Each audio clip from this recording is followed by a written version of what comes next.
अस्सलाम वालेकुम व्यूअर्स, आखिर कब तक के साथ मैं हूँ काशिफ बशीर खान। व्यूअर्स, आज के टॉपिक्स आपसे शेयर करूँगा। सबसे पहले तो एक और ड्रामा किया है आज इंडिया ने। उन्होंने महादेव के नाम से एक और फॉल्स फ्लैग ऑपरेशन किया है और उसमें भी फौरी तौर पर उन्होंने पाकिस्तान को कसूरवार ठहरा दिया है। दूसरी तरफ हम जब पाकिस्तान में देखते हैं तो इलेक्शन कमीशन ने अहमद खान बच्छर, सेनेटर एजाज चौधरी और अहमद चट्ठा, ये अहमद चट्ठा माजी के बहुत स्ट्रॉन्ग पॉलिटिशियन थे, बड़ी अच्छी पोस्ट पे रहे। हामिद नासिर चट्टा साहब हमारे दोस्त हैं, उनके साहबजादे हैं। इनको नाअहल करार दे दिया है। इनको जो सजाएं दी थी 9 मई में, उस तनाजर में इनको फौरी तौर के ऊपर इलेक्शन कमीशन ने फुर्तियां दिखाते हुए इनको इनकी सीटों से सूबाई असम्बली की सीट, कौमी असम्बली की सीट और सेनेट की सीट से नाअहल करार दे के सीटें खाली करार दे दी हैं। इसके अलावा जो अभी डेवलपमेंट हो रही है वो ये है कि KPK की वजारत आला अगला निशाना बनती नज़र आ रही है। जिस तरीके से हुकूमती वज़रा और गवर्नर KPK जो हैं वो बयानात दे रहे हैं, तो वज़ीर आला KPK के जो है KPK के वज़ीर आला गंडापुर की हुकूमत पर वफाक की चढ़ाई है इस वक्त। और कहा यह जा रहा है कि जिस तरीके से हुकूमत ने डिस्क्वालिफिकेशन शुरू किए हैं, तो KPK में जब डिस्क्वालिफिकेशन होंगे ऑटोमेटिकली गंडापुर भी घर चले जाएंगे और PTI की हुकूमत का भी खात्मा हो जाएगा। लेकिन आज हम डिस्कस करेंगे कि KPK और बलूचिस्तान के बदतरीन हालात, हम जितना मर्जी इसके ऊपर छुपाएं, लेकिन ये नज़र आ रहा है कि उस वक्त पाकिस्तान के इन दोनों सूबों के हालात ठीक नहीं है हर तरीके से। तो उस पे ऐसे में उस तनाजर में हुकूमत की तब्दीली क्या रंग लाएगी और क्या मादनियात में अमेरिका की दिलचस्पी के तनाजर में KPK में PTI की हुकूमत का खात्मा नागजीर हो चुका है, ये डिस्कस करेंगे। और इसके अलावा ये भी आज डिस्कस करेंगे कि जो कुछ हो रहा है इस वक्त पाकिस्तान की सियासत में, पाकिस्तान के मेंबर सूबाई असम्बली और पार्लियामेंट के मेंबरान के साथ, तो क्या हुकूमत ने तरीके इंसाफ का खात्मा हर तरीके से करने का फैसला कर लिया है। इसके अलावा डिस्कस करेंगे कि क्या डोनाल्ड ट्रंप अब्राहम अकॉर्ड के का दबाव पाकिस्तान पर डाल रहा है और पाकिस्तान की मादनियात में चीन की दिलचस्पी पिछले 2-3 दिन से उनके बयानात और उनकी एक्टिविटीज से नजर आई हैं। क्या अमेरिका को मादनियात की पाकिस्तानी ऑफर के बाद चीन हमसे नाराज है, ये डिस्कस करेंगे। इसके अलावा अमरीकी जर्नल माइकल कुरीला निशान इम्तियाज किन खिदमात के इवज दिया गया और क्या माइकल जो है माइकल कुरीला पर फलस्तीनियों के कत्लेआम का इल्जाम है, ऐसा कहा जा रहा है। अगर ऐसा है तो फिर हमने उनको निशान इम्तियाज क्यों दिया है। चीनी बहरान बढ़ता जा रहा है और स्कैंडल में हुक्मरान खानदान के मुलवस होने की बाज़गश्त पूरे पाकिस्तान में सुनाई दे रही है। तो और ये भी पता चला कि शुगर कमेटी जो बनी हुई है पूरे पाकिस्तान की, उसकी सरबराही इसहाक डार साहब के पास है। और अगर ऐसा तो वो कर रहे हैं तो क्यों कर रहे हैं। और इसके अलावा खैबर में कल जो होने वाला अफसोसनाक वाक़या है, उसकी जिम्मेदारी किसकी है, किसके ऊपर डाली जाएगी, ये डिस्कस करेंगे हमारे साथ स्टूडियो में। आखिर कब तक में इकबाल शाहिद साहब, वेलकम टू द शो। तो गुलाम अब्बास हरल साहब हैं, हरल साहब, वेलकम टू द शो। और हमें माहिर जो चीनी अमूर हैं आमिर अली साहब, हमारा राब्ता नहीं हो रहा, वो हमें ज्वाइन करेंगे अभी थोड़ी देर में लाइन के ऊपर। इकबाल शाहिद साहब, भारत का महादेव के नाम से एक और फॉल्स फ्लैग ऑपरेशन आज हुआ है और उसका उन्होंने पाकिस्तान को कसूरवार भी करार दे दिया है, जैसे पहले दिया था। तो बज़ाहिर तो ये बड़े दिनों से हम कह रहे थे कि इंडिया दोबारा से पाकिस्तान पे अटैक करने का सोच रहा है। और ये जंग जो है, आज भी उन्होंने कहा कि ट्रंप झूठ बोल रहा है। उन्होंने कहा जी ट्रंप झूठ बोल रहा है, उसने कोई जंग नहीं रुकवाई है, क्योंकि ट्रंप ने कहा कि मैंने 6 जंगें रुकवाई हैं इंक्लूडिंग इंडो पाक वार। तो इंडियन जो हैं वो यही कह रहे हैं उनको कि वो झूठ बोल रहा है, उसने जंग नहीं रुकवाई है। ये हमने खुद सीज फायर किया। आपका टेक है? बहुत शुक्रिया। आपने अभी कहा कि जो मिशन संदूर के बाद ये जो महादेव है ये उन्होंने लॉन्च किया है। ये तजिया नगार और इंटरनेशनल मीडिया में जो थिंक टैंक है वो बता रहे हैं कि सितंबर और अक्टूबर में इंडिया पाकिस्तान हमला करने वाला है। उसके लिए आप देखें जो महादेव उन्होंने एक उसी तरह का मिशन लॉन्च किया है और पाकिस्तान के जो लोगों को उन्होंने अपनी कस्टडी में यानी रखा हुआ है, गिरफ्तार किया हुआ है और उनका पता सुराग नहीं है, उनको मिसिंग पर्सन आप कह सकते हैं, जो उनके रिकॉर्ड में मौजूद नहीं है। ये एक और मिस एडवेंचर होने जा रहा है, बहाना बनाया जा रहा है। बाकी रह की बात, आपने सदर ट्रंप की बात की तो उसने कल 26वीं दफा ये बात किया और 73 डेज 74 दिनों में 26 दफा उसने ये बातें की हैं। और वो जहां मर्जी को प्रेस कॉन्फ्रेंस हो, कोई कहीं वो दौरा कर रहा हो, कोई भी कन्वेंशन हो, तो वो ये बात जरूर रिपीट करता है। ये हमने तो उसे मान लिया, हमने तो नॉमिनेट कर दिया हुआ उसे। यही मैं कहने लगा था कि हमें तो बड़ी जल्दी है ना। इंडिया के वजीर आजम और वजीर दफा ने पहले दिन ही इस बात को रिजेक्ट कर दिया था, दोनों बातें रिजेक्ट कर दी। एक उन्होंने कहा था कि जो मिशन संदूर है वो अभी जारी है, और फिर ये भी है कि आपको पता है कि सदर ट्रंप जंगबंदी के बाद कहा उन्होंने। हाँ, जब सदर ट्रंप ने बयान पहला दिया था तो फौरी तौर पर रिएक्शन इंडिया की तरफ से आया था कि बिल्कुल ये गलत बात है। कोई दूसरा उन्होंने ये भी कहा कि जो मिशन संदूर उसको उन्होंने नाम जो दिया हुआ है वो जारी है। आपने देखा कि सदर ट्रंप ने एक बात की थी, वो ये बात की थी कि हम इन दोनों मुल्कों को टेबल पर बिठाएंगे। क्या आपने देखा कि इंडस ट्रीटी पर कोई ब्रेक थ्रू हुआ? नहीं हुआ। फिर एयर स्पेस खुली है? नहीं खुली। फिर पाकिस्तानी शहरियों को इजाजत अब है? नहीं है। इसका मतलब यह है कि सदर ट्रंप की ये जो बढ़के हैं वो एक कदम भी आगे इंडिया को मजबूर नहीं कर सका। इस लिहाज से इंडिया अपने स्टांस पर कायम है। और दूसरा ये कि जो वजीर आज़म नरेंद्र मोदी हैं वो इलेक्शन कैंपेन में आपने देखा कि उसके पास दूसरा ऑप्शन मौजूद नहीं है। हम ये कह रहे थे आमतौर पर कि ये अमेरिका जो है जिसका फ्रेंड्स नॉट मास्टर्स के तौर पर हमेशा ही गिना जाता है कि अमेरिका की दोस्ती उसकी दुश्मनी से ज्यादा खौफनाक है। तो वो ये साबित हो गया कि इस वक्त एक और भी चीज जेर बहस है कि अमेरिका नरेंद्र मोदी का कोई रिप्लेसमेंट उसने ढूंढ लिया है।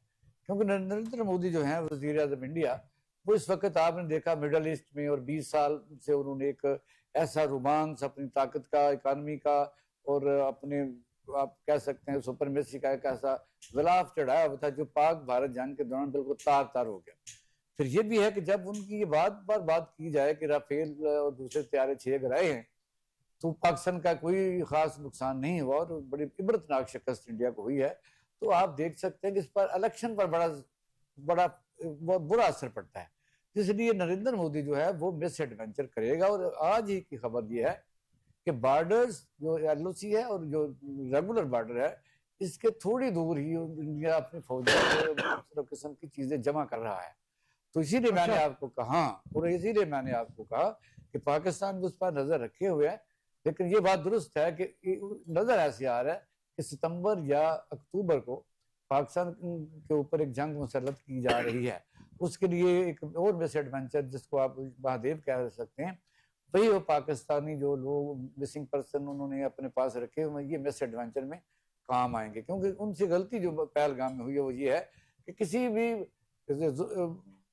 दहशतगर्द को वो प्रोड्यूस नहीं कर सका, और ये बात सारी दुनिया जान। अच्छा, आपने बड़ी खबर दी कि ये तो है कि बजाय ये पता चल रहा था कि सितंबर तक वहां से एग्रेशन होगी। बिल्कुल, मेरा तो यही है। लेकिन पाकिस्तान के तो हालात, सितंबर तो आ गया, अगस्त तो आ गया, जंग भी आ सकती है। जंग में कौन सी देर है? हल साहब, बड़ी खतरनाक सिचुएशन है। भारत दोबारा से महादेव के नाम से एक और फॉल्स फ्लैग ऑपरेशन कर चुका है और पाकिस्तान पर इल्ज़ाम भी लगा चुका है। और जो जो इस वक्त नज़र आ रहा है आलमी हालात में, कुछ हमारी एक तंजीम को जो है इंडिया दहशतगर्द भी करार दिलवा चुका है अमेरिका से, अक़वाम मुत्तहिदा से। तो उस नज़र में हमारी फॉरेन पॉलिसी का फेलियर है या फिर इंडिया की ये चढ़ाई का हल क्या है हमारे पास, ये तो फिर लग रहा है कि हम पे जंग मुसल्लत की जाने वाली है। देखिए, इंडिया ने जो पहलगाम वाला वाकया एक झूठा मन गढ़ंत गढ़ा, उसके बाद जो है ऑपरेशन संदूर शुरू किया। उस ऑपरेशन संदूर की नाकामी जो है उसको छुपाने के लिए जो है एक नया ऑपरेशन जो है, एक पॉलिटिकल स्टंट जो है वो भारत की तरफ से जो है अब ऑपरेशन जो है महादेव शुरू किया गया है। और सिर्फ मैं समझता हूं कि ये इसलिए शुरू किया गया है क्योंकि संदूर की नाकामी के बाद और उसके बाद जो पाकिस्तान और इंडिया की जंग हुई उसमें भरपूर शिकस्त हुई इंडिया को। उससे इंडिया की साख जो है वो आलमी लेवल पे बहुत ज्यादा मुतासिर हुई, क्योंकि इंडिया जो है अपने आप को समझता था कि मैं इस खित्ते का सबसे बड़ा प्लेयर हूं और सबसे बड़ी इकोनॉमी हूं, तो लिहाजा जो है पाकिस्तान मेरे मुकाबले में कुछ भी नहीं है। अच्छा, आपने देखा एक और सवाल दे दीजिए। जब हम ये बात करते हैं कि वो अपने ज़ाहिर है कोई हेजेमनी की लड़ाई तो है, लेकिन क्या इंडिया हमसे बेहतर इकोनॉमी नहीं थी? पांचवी ताकत बनने का वो क्लेम, चौथी पांचवी करने का क्लेम नहीं था वो। एक वक्त यूके से, यूके को नंबर 5वां था इकोनॉमी में पूरी दुनिया का ग्रेड लिहाज से। इस वक्त तो इंडिया ही था 5वें नंबर पर। देखिए बिल्कुल इसमें कोई शक नहीं कि इंडिया की इकोनॉमी सबसे हमसे बड़ी है, लेकिन जो उसने ऑपरेशन संदूर जो है एक झूठ पे मबनी बयानिए के ऊपर जो है घड़ा और पहलगाम वाला वाकया, उसके बाद ये ऑपरेशन शुरू किया, तो उसमें जो है एक आपने गलत स्टेप लिया। वो उनकी गलत जो स्टेप था जिसकी वजह से उनको नाकामी हुई, ऑपरेशन में भी नाकामी हुई, जंग में भी नाकामी हुई। उसके बाद जो ये महादेव वाला है, मैं तो इसको समझता हूं कि ये इंडिया की हमाकत होगी। ये महा हमाकत है, इसके अलावा ये ऑपरेशन नहीं है। और इसमें भी जो है ये मुझे फिल्म जो जिसकी मैं तो मोदी को अक्सर जो है काशिफ साहब जो है वो गब्बर सिंह कहता हूं।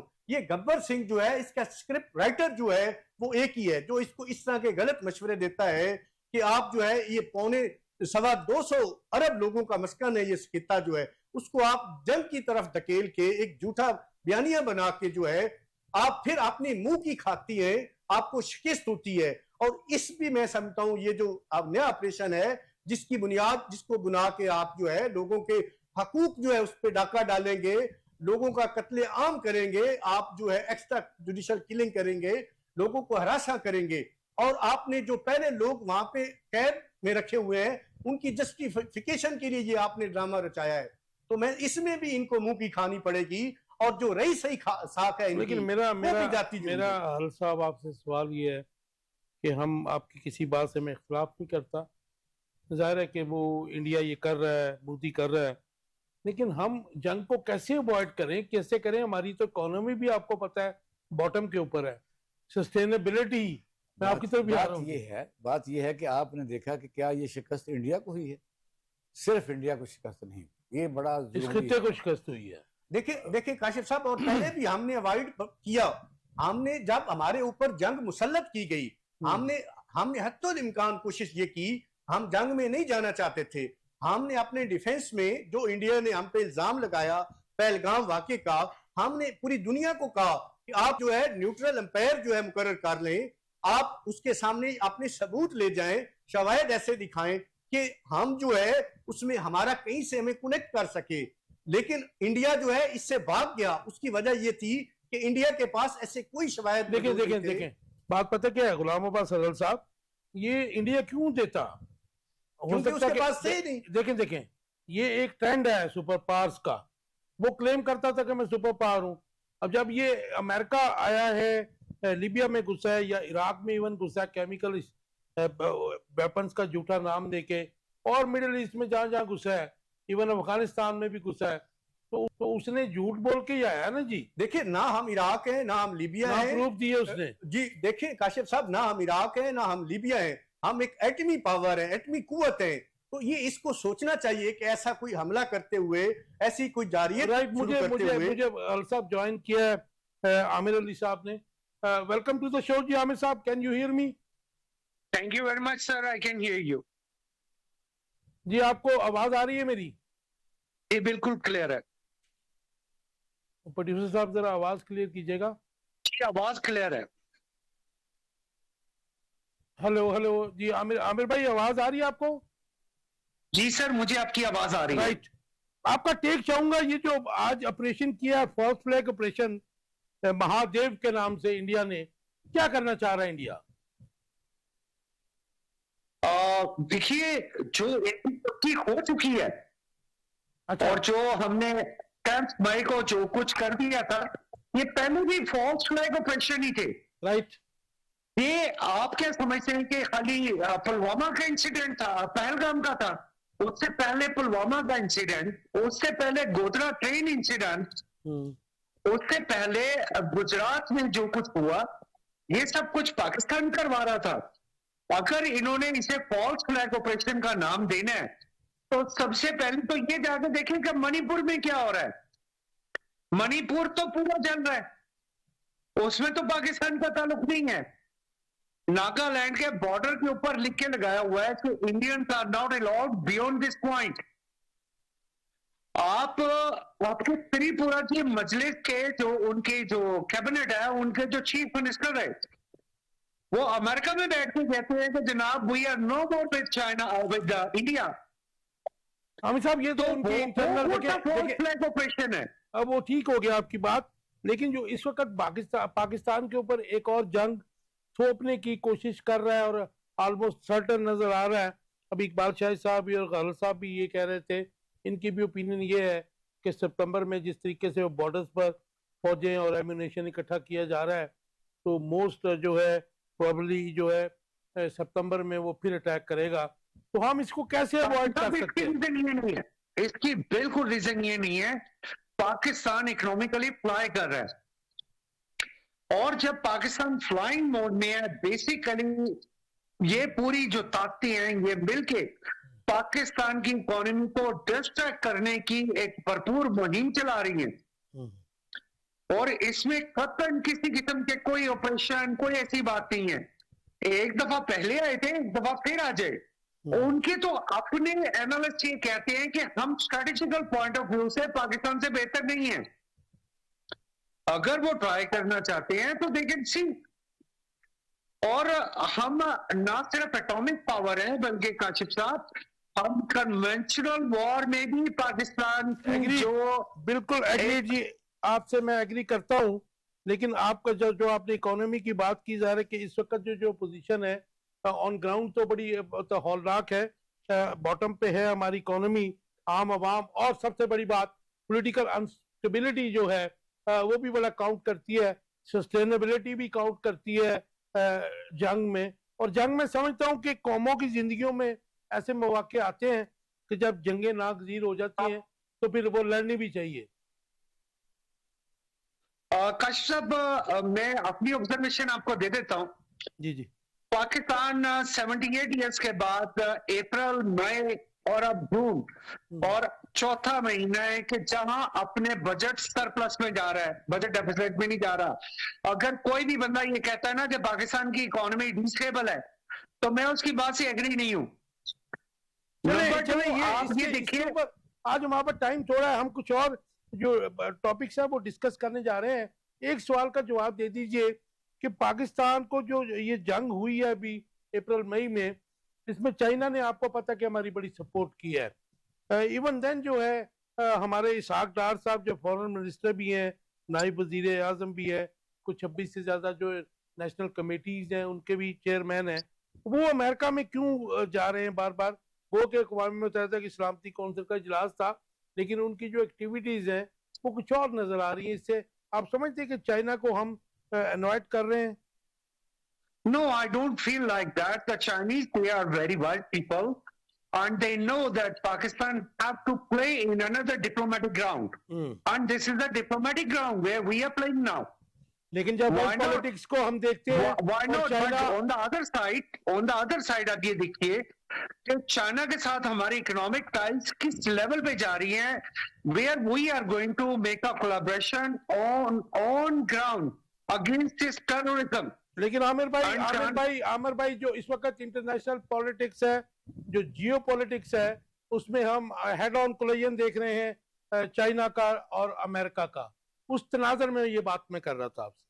सर, चाइनीज बाय नेचर, और चाइनीज कभी भी ना वो पाकिस्तान को प्रवोक करते हैं। मैं जितना उनको जानता हूं, ना उनकी ये पॉलिसी होती है, they never provoke the Wars. लेकिन वो अपने इंटरेस्ट को कभी भी- सेफगार्ड करना भी जानते हैं जी।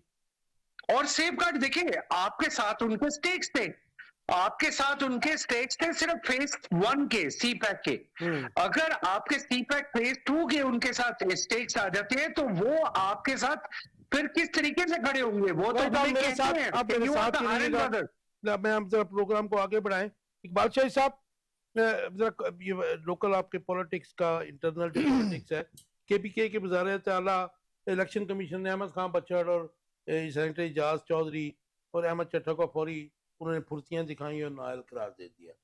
दूसरी तरफ जो है केपीके की गवर्नमेंट के ऊपर जो है नजर रखी हुई है, और ऐसा एक गवर्नर है कि जो 2008 के बाद कभी जीता भी नहीं है वहां से। हमारे दोस्त हैं वो कुंडी साहब, लेकिन अब उनकी नज़र इसके ऊपर कि गवर्नर राज लगा दिया जाए, इनको घर भेज दिया जाए।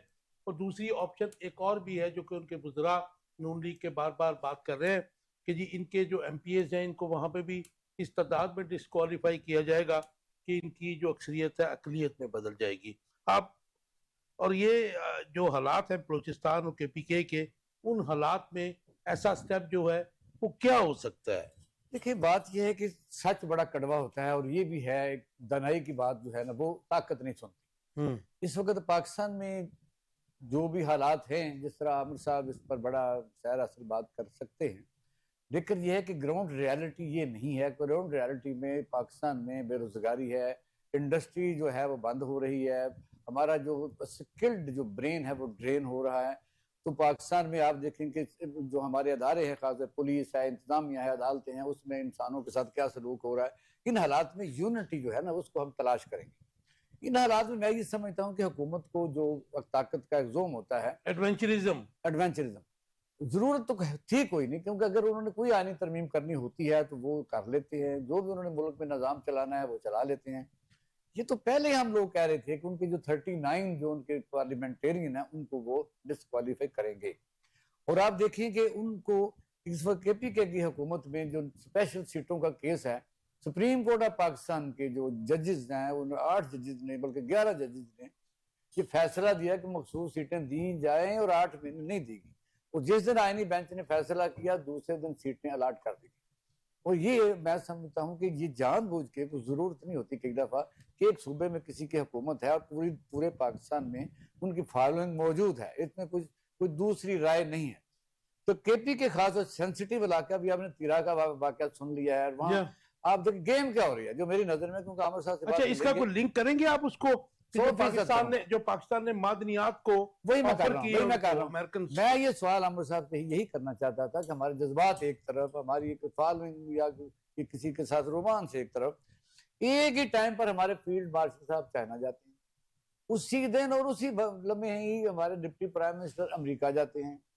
और ये जो रीजनल आर्मी चीफ्स की मीटिंग हुई है उसको हम इम्तियाज दिया है, और उस वक्त दिया जब गजा में जुल्म और ज्यादती की। आगे बात करते हैं। मुझे ये बताइएगा कि जो हुकूमत चेंज करना चाह रहे हैं इसका तरीका हो जाएगी। इसलिए पहली बात तो इसकी शक्ल क्या होगी। पहली तो यह है कि अली बिन गंडापुर को सिंपल है कि आप आज आपने देख ही लिया कि उसको उसका एक प्रोमो देख लिया है कि आज उन्होंने सजा के तौर पर फौरी तौर पर डिस्क्वालीफाई किया है, और सेनेट की सीट भी गई और अपोजिशन लीडर भी गया और MNA भी गया। पॉलिटिकल पोलराइजेशन बढ़ती नजर आ रही है, बढ़ती नहीं, बहुत ज्यादा। अब 26 अच्छा, ये सवाल का जवाब एक स्पेसिफिक आप मुझे दे दीजिए, फिर आगे चलें। ये जो मादनियात का मामला सूबाई मामला है, नहीं सूबाई नहीं है अब नहीं वो अमेंडमेंट करनी पड़ेगी, वो कर सकते हैं, वो कर लेंगे, मेजॉरिटी है। अब आप देख रहे हैं उस तनाज़र में भी गवर्नमेंट चेंज करना में और जरूरी भी है। चीज चल रही है। अच्छा। आपने देखा कि APC जो बुलाई थी अली बिन गंडापुर ने, उसका अपोजिशन ने बाइकआउट किया, लेकिन जो ANP ने जरगा सिस्टम बुलाया उसमें सबने शिरकत की। और वो यही है कि जो मिनरल्स एंड माइंस बिल है, अगर वो पास नहीं भी होता तो फिर फजल रहमान साहब का एक नया उन्होंने पंतरा बदला है कि इसको फाटा को जो इंजमाम होगा ये फफा को दे दिया वो CMO तो कोई जरूरत नहीं रह जाती उसकी सूबे की। अगर असेंबली मौजूद भी हो तो अगर फाटा, ये खेल खतरनाक नहीं हो रहा? नहीं, खतरनाक किसको पता चलता है। आप देखें कि जब हनूज दिल्ली दूरस वाला साहब है, हमारा यही अलमिया है कि हम जब ताकत में होते हैं तो फिर हमें कुछ नजर नहीं आता। आपने बड़ा दर्द दिल से ये बात की है कि पाकिस्तान में इंस्टेबिलिटी है। इंस्टेबिलिटी को स्टेबिलिटी में को बदलने की कोशिश कर रहा है या इंस्टेबिलिटी को बढ़ा रहा है। हालांकि दहशतगर्दी आप देख रहे हैं कि किस तरीके से पाकिस्तान में है और क्या हो रहा है। मैं तो यही सवाल का जवाब तलाश कर रहा हूँ कि चाइना में आर्मी चीफ जब गए हैं फील्ड मार्शल साहब, तो अब बैलेंस हम कैसे करेंगे? हम हराले पाकिस्तान भी दे रहे हैं, हम माइनर मिनरल बिल भी पेश कर रहे वो हैं, दोनों पास तरफ कर जो रहे हैं। है बैलेंस करने की कोशिश कर रहे हैं जी। मेरा ये जो कर रहे हैं ये आजाद खारजा पॉलिसी नहीं कहलाती। आपको पता है कि चाइना इतना जीनियस क़यादत होती है, आप और मैं बात कर रहे हैं तो इसमें से भी वो बात निकालेंगे। निकाल लेते उनकी हैं। देर पा उनकी पॉलिसी होती है। इस तरह जंग में जिस तरीके से चाइना ने हमारी मदद की है, जरा सा भी हमारा फाउल प्ले हमें नुकसान दे सकता नुकसानदेह। हरल साहब कैसे देखते हैं? एक तो ये नाअहली फौरी करार दे दी इलेक्शन कमीशन ने, और उसके अलावा KPK की गवर्नमेंट को टॉपल करने की ऑलमोस्ट को पहले कोशिशें थी। अब लग रहा है कि ऐसे डिस्क्वालीफाई करके 10, 15, 20 लोग जो हैं बड़े इजीली गवर्नमेंट टॉपल हो जाएगी। तो क्या इन्होंने डिसाइड कर लिया है कि तरीके इंसाफ का खात्मा हर तरीके से हमने करना है, ये गवर्नमेंट ने?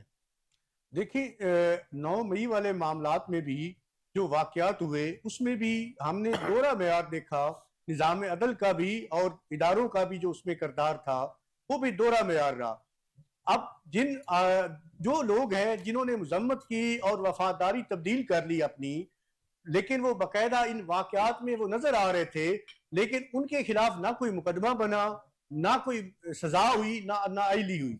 लेकिन जिन्होंने वफादारी तब्दील नहीं की PTI के साथ, उनको सजाएं भी हो रही हैं और उनकी नाअहलियां भी हो रही हैं, तो वो जेलों में भी जाएंगे। तो ये बड़ा ही मैं समझता हूं कि एक दोहरा मेयार। और जो फैसला आया है आज, जिसके नतीजे में इलेक्शन कमीशन ने एक नोटिफिकेशन किया, उसको अगर आप पढ़े तो उसके पैरा जो 40 है उसमें लिखा हुआ है, क्योंकि इन्होंने PTI से वाबस्तगी जो है उससे अलहदा नहीं हुए, उससे अलहदगी नहीं की, तो लिहाजा जो है इसके नतीजे में इनको सजा दी जाती है। तो ये कैसा फैसला है?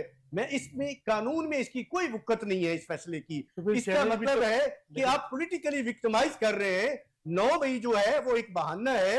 आपका निशाना जो है वो एक जमात है जिसको आप खत्म करना चाह रहे हैं। काशिफ साहब, आप देख लें कि 25 ऐसे पार्लियामेंटेरियन हैं पंजाब से जिनके ऊपर 9 मई के मुकदमात हैं, 3 सेनेटर्स हैं, 9 MNAs हैं जिनके ऊपर मुकदमात हैं, ऑपोजिशन और- रहनुमा तो नाअहल हो गया ना जी। जी। और कुछ जो KPK में पार्लियामेंटेरियन है, ये टोटल तकरीबन कोई 75 बनते हैं पार्लियामेंटेरियन। अगर आप उनको नाअहल कर देंगे, कुछ आपने कुछ को हरा दिया 8 फरवरी में, कुछ को आप नाअहल कर देंगे, तो फिर एक जो यकतरफा आप ट्रैफिक चलाना चाहते हैं, हालांकि इन्होंने 26वीं तरमीम करके इनके रास्ते में जो भी रुकावटें थी इन्होंने खत्म कर दी, उसके बावजूद जो इनको तसल्ली नहीं हो रही, एक यकतरफा ट्रैफिक चला रहे हैं।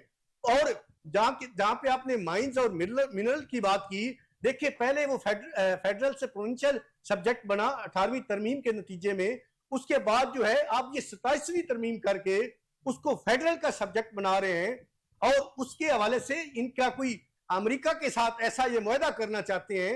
जब ये गुलाम अब्बास अहमद साहब अगर ऐसा करते हैं, 18वीं तरमीम को डिस्टर्ब करेंगे ना, यही दोनों जमातों ने 18वीं तरमीम की थी ना, जो आप चार्टर ऑफ डेमोक्रेसी में हुकूमत में है, तो आप तो ज़ाहिर कुछ कर नहीं सकते, आप तो माइनॉरिटी में। देखे इन्होंने क्या कुछ नहीं किया। इन्होंने वोट की इज्जत का जो पमाली की है इन जमातों ने, और इन्होंने ये जमहूरियत की चैंपियन बनती थी पीपल्स पार्टी, और नून लीग वोट को इज्जत दो का नारा लगा के आई थी, उसकी तौहीन जितनी इन दोनों जमातों ने की है शायद ही किसी और जमात ने की हो, बल्कि किसी डिक्टेटर ने भी आज टाइम थोड़ा मैं जरा आमिर साहब की तरफ चलूं। आमिर साहब कैसे देखते हैं कि पिछले 1-1.5 हफ्ते से जो चाइना के रिएक्शंस आ रहे हैं, जो उनकी लीडर्स की बॉडी लैंग्वेज है, और हमारे आर्मी चीफ को भी वहां जाना पड़ा, आप समझते हैं कि पाकिस्तान की मादनियात की जो ऑफर अमेरिका को कराई गई है, उसके बाद चाइना ने भी हमारे मादनियात में अपना इंटरेस्ट शो किया है, तो अमेरिका को मादनियात की ऑफर के बाद आपको लगता है कि चाइना नाराज है? और दूसरा इसका पोर्शन ले लीजिए सवाल का, क्या डोनाल्ड ट्रंप अब्राहम अकॉर्ड जो है, बज़ाहिर ये नजर आ रहा है कि उसका बहुत सारा दबाव जो है पाकिस्तान पे डाल रहा है, इसका मतलब है कि इसराइल को रिकॉग्नाइज करने के लिए हमारे पे दबाव आपको नजर आ रहा है कोई? जी जी बहुत शुक्रिया। देखिए पाकिस्तान की जो मिनरल पॉलिसी है ना, जी जी इसका major stakeholder BlackRock है, और ब्लैक रॉक कैनेडियन कंपनी है, और इसके साथ आपके पास जो इन्वेस्टमेंट करने आ रहे हैं वो सऊदीज आ रहे हैं और सऊदीज के साथ एंगेज हैं आपकी चाइनीज कंपनी, चाइनीज गवर्नमेंट। अच्छा, पाकिस्तान को इसमें बड़ा वाइज प्ले करने की जरूरत है, कोई जरूरत नहीं है कि किसी साइड पे भी पार्शल हो।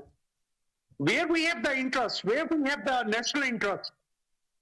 आपको तो अमेरिका एक अरसे से खिला रहा है, आज भी खेलना शुरू किया। ये मानसून मिनरल्स को पहले दिन नहीं निकल आई, ये तो पाकिस्तान में शुरू से मौजूद थी। ये सर्वे रिपोर्ट तो इनके पास 1958 से पड़ी है। तो अमेरिका तो आपको खिला रहा था। कभी ये हुआ था कि आपने इन माइंस एंड मिनरल्स को एक्सट्रैक्ट करने का कोई फॉर्मूला सोचा हो? ये कोई सोना ऐसा नहीं है कि जो रसोडेक में रातों रात आ गया। लॉन्ग टर्म ये तो वजूद था, ये तो 1958 की रिपोर्ट्स है, यूएन की रिपोर्ट्स है, मुख्तलिफ इदारों की रिपोर्ट्स है, ये तो पड़ी थी। अब अगर पाकिस्तान के पास एक मौका आ रहा है और वो मौका चाइना के जरिए अब तक पहुंच रहा है, तो why don't you people avail it? आपके पास कहां बेटर चांस है प्ले करने के लिए?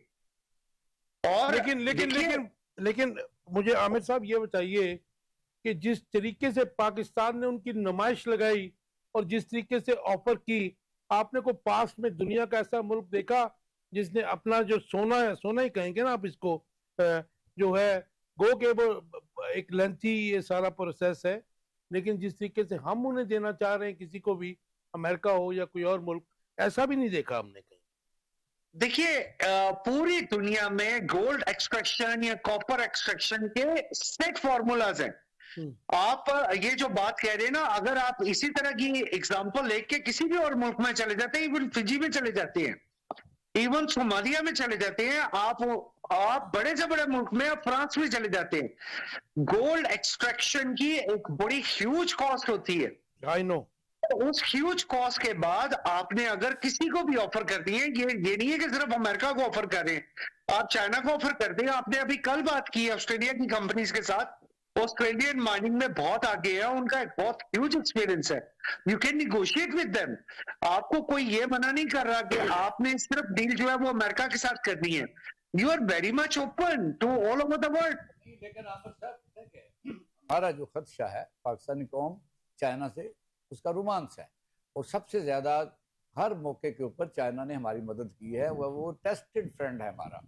अब पाकिस्तानी कौम को ये खदशा लाहक हो रहा है कि जिस तरीके से अमेरिकन इंटरवेंशन हो रही है, वो चाइना को हम जरा भी नाराज नहीं करना चाहते। लेकिन अगर आपने कहा कि वसीर तरीके को बिल्डिंग है या कोई ऑफर है, तो इस तरह नहीं, क्योंकि वहाँ जो मिनरल एंड माइंस हैं वो लोग ये समझते हैं कंफर्टेबल है चाइना के साथ। अगर ऐसा नहीं होता तो क्या चाइना फिर पॉलिसी इसी तरह। अच्छा, इसको दूसरी तरह से देख लेते हैं, मुख्तसर सा जवाब दे दीजिए।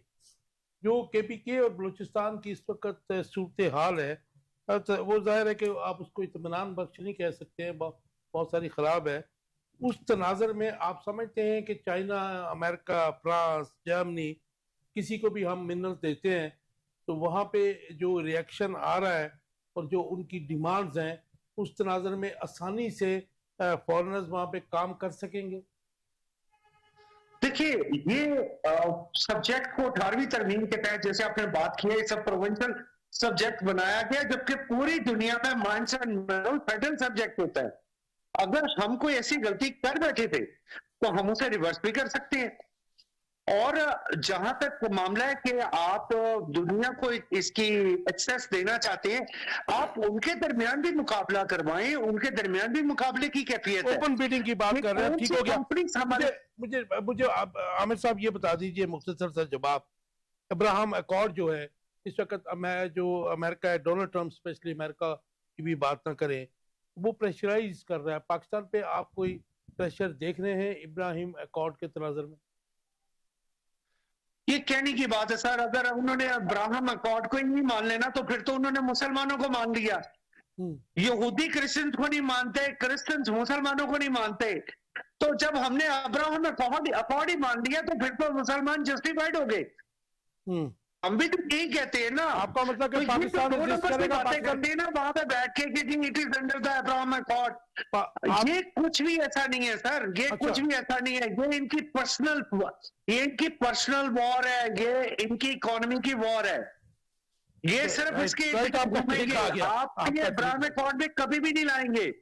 जी इकबाल शाही साहब, आगे चलते हैं, जरा बताइए इब्राहिम अकॉर्ड के बारे में बता दीजिए, मुख्तसर, टाइम बड़ा थोड़ा रहेगा। हाँ सर, ये बकायदा हकीकत है। कोई भी कोई चीज एक दफा आपको देखे कि जब उस पर डिस्कशन होती है तो उसके पीछे बहुत बड़ी एक थ्योरी होती है। यस, और आपने देखा कि अमेरिका में उन्होंने एक ऐसी किताब शाया की है जो वो कह रहे हैं कुछ सारी किताबों का एक मजमुआ है।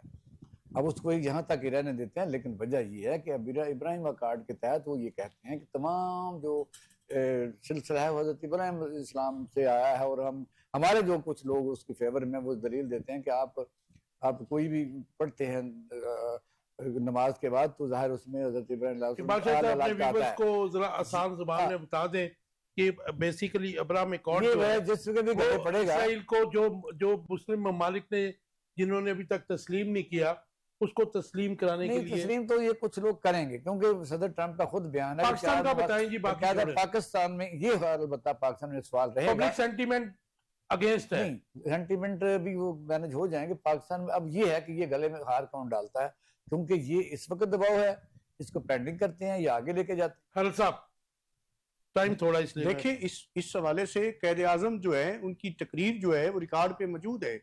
उन्होंने कहा था कि हम इसराइल को किसी सूरत जो है वो कबूल नहीं करेंगे।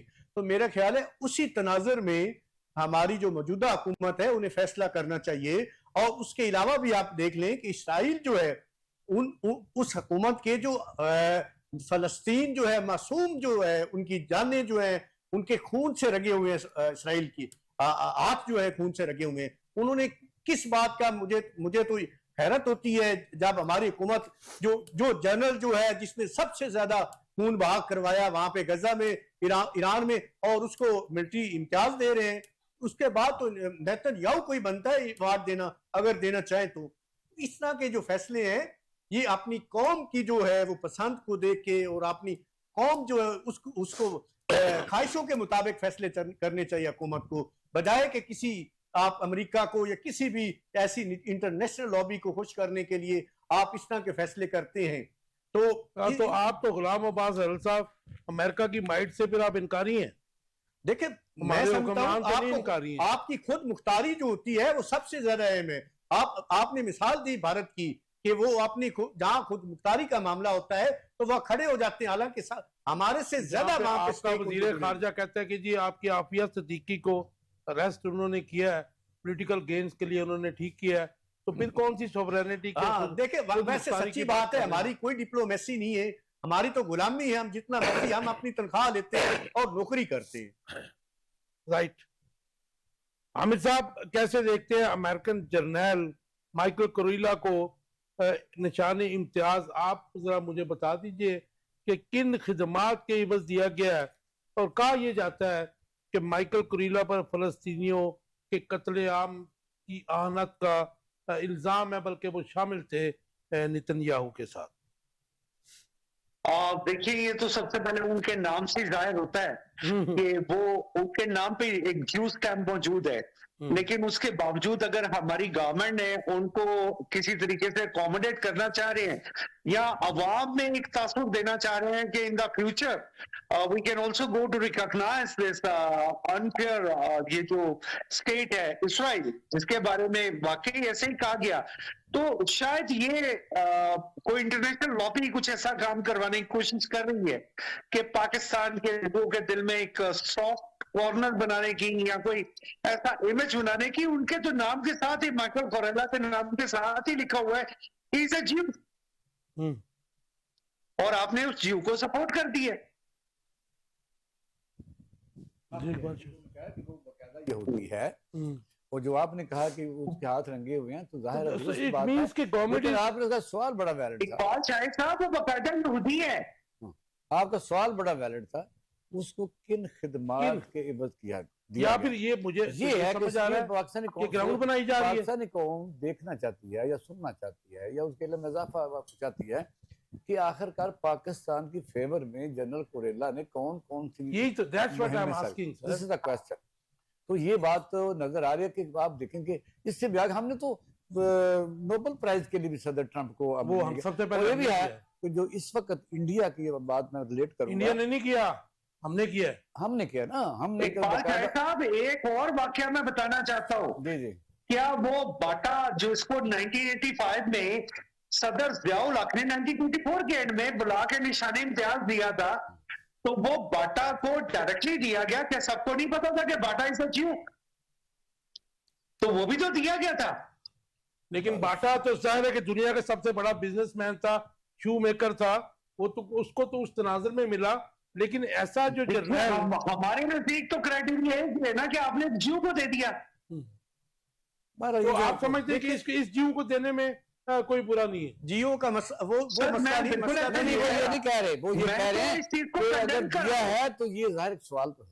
राइट। इससे ज्यादा है मैं कि वो दहशत गर्द 2 मिनट है जी, मेरे पास लास्ट क्वेश्चन है। चीनी बुरहान और स्कैंडल की हुक्मरान खानदानों के मुलव्वस होने की बाज़गश्त है। हम बहुत प्रोग्राम इस पे कर चुके हैं और ये सब हमें पता, सबको पता है कि कौन करवा रहा है। लेकिन शुगर कमेटी की सरबराही पी साग डार साहब के पास क्यों है, मुख्तसर जवाब दे दीजिए। ये क्यों है, ये क्या बात है? क्योंकि आप देखिए कि बकायदा ये जो लोग एक एसोसिएशन है अभी इसमें एक्सपोर्ट करने की इजाजत भी इन्होंने दी, इंपोर्ट करने की भी दी। तो देखिए ना, जब वजीर आजम पाकिस्तान जो है वो अपनी खुद वो शुगर में उनकी अपनी 2-3 मिल्स हैं, उनकी फैमिली के 9 मिले हैं, जरदारी साहब के मिले हैं, हारून के मिले हैं, जेडी के मिले हैं और खुद सारे लोग इसमें शामिल हैं। तो 7 बिलियन किलो चीनी जो है पाकिस्तान में प्रोड्यूस होती है। 1 रुपए के साथ 7 अरब रुपए, इसमें 67 बिलियन का फ्रॉड है। देखिए मुख्तसर से जो देखिए पाकिस्तान में जितने भी बड़े माफिया हैं, सबसे जो तकड़ा माफिया है वो शुगर माफिया है। और ये कोई मसला नहीं है चीनी का, ये एक मसलत के तहत जो है वो चीनी को एक्सपोर्ट किया जाता है और चीनी की कीमतें ऊपर बढ़ जाती हैं।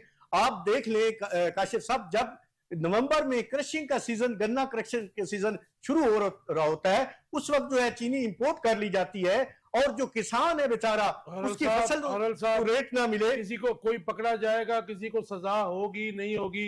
इमरान खान के दौर में भी वो पकड़ा गया, बिल्कुल, साहब कुछ जितनी भी हुकूमतें आई हैं, लेकिन शुगर माफिया जो है वो सबसे बड़ा तकड़ा माफिया, किसी के कंट्रोल में नहीं रहा। Right right. आमिर भाई, आपका टेक इसके ऊपर? सर देखिए, रिसेंटली भी एक खबर आई कि जी शुगर वाली एक कंपनी को, एक प्रोडक्शन फैक्ट्री को बुलाया गया, बुला कर सिर्फ सवाल जवाब किए गए, लेकिन उनको कुछ ऐसे हाथों ने रात को 12:30 बजे 12:38 पे छोड़ दिया। अगर उनको आपने छोड़ ही दिया, और ये आज से 2 दिन पहले की बात है, आपने उनसे क्वेश्चन आंसर करने के लिए बुलाया, मैं आपको बड़ी पक्की बात बता रहा हूं, और 12:38 जो उन्हें छोड़ दिया गया और वो वापस घर चले गए, तो उसके साथ आप अगर अकबरी मंडी के लोगों का नाम ईसीएल में डाल रहे हैं, तो अकबरी मंडी में तो शुगर नहीं प्रोड्यूस कर रहे, शुगर तो कहीं और प्रोड्यूस हो रही थी। तो जैसे आप लोग समझते हैं कि this is all together it's a big mafia. Is a big mafia. ज़ाहिर है कि माफियाज ही है ना जी, आटे का भी माफिया, इसका भी माफिया, हर चीज का माफिया पाकिस्तान में।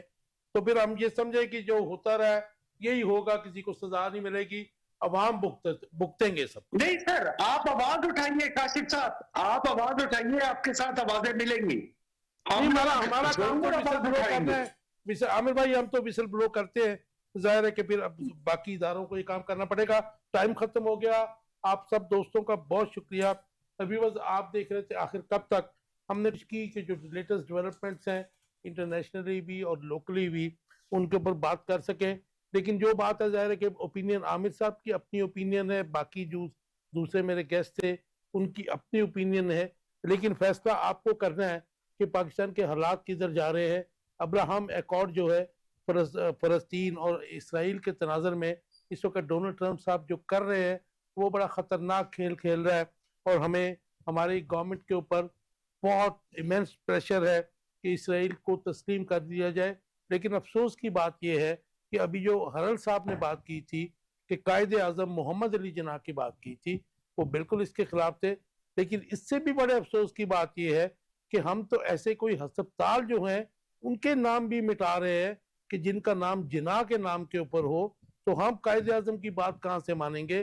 तो इसलिए आने वाले दिन जो हैं वो हंगामा खेज भी हैं, और पाकिस्तान पर इंडिया की यलगार की जो है वो भी शुनीद है। तो अल्लाह ताला से बेहतरी की दुआ और हुक्मरानों के लिए हदायत, जैसे चीनी स्कैंडल में जिस तरीके से इन्वॉल्व हैं तमाम हुक्मरान, उस तनाजुर में मैं समझता हूँ कि पाकिस्तान के अवाम का अल्लाह ही हाफिज़ है। व्यूअर्स, आपके फीडबैक का इंतज़ार रहेगा। अपना बहुत ख्याल रखिएगा। अल्लाह हाफ़िज़।